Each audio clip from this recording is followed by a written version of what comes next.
તો બે મૂવીનું અપડેટ આવ્યું છે, તો ફટાફટ તમને કહી દો શોર્ટ વિડીયોમાં. તો પહેલી મૂવી કંગવા મૂવી પોસ્ટપોન થઈ ગઈ છે. 10/10 આવવાની એના જગ્યાએ હવે પોસ્ટપોન થઈ અને નવી રિલીઝ ડેટ આવી છે. રિલીઝ ડેટ 14/11/2024 આવવાની છે, દિવાળીનું વેકેશન વખતે.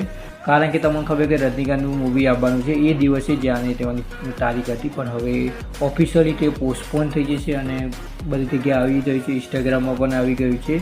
એટલે સૂર્યની મૂવી પોસ્ટપોન થઈ. સૂર્ય ભાઈ થોડું કીધું કે રજનીકાંતના આવવા દો પિક્ચર. એવું નહીં જોઈએ કે રજનીકાંત તો પિક્ચર અમે સારું હોય છે. બાકી બીજી વાત કરીએ તો સિકંદર મૂવીની વાત કરીએ. સિકંદર મૂવીમાં સરમમ જોશીનું એન્ટ્રી થઈ ગઈ છે. તો તેઓને તમને ખબર છે 3 ઇન્ડિયન્સમાં કેવી એક્ટિંગ કરી છે, એના પછી થોડું એનું ડાઉનફોલ ચાલે છે.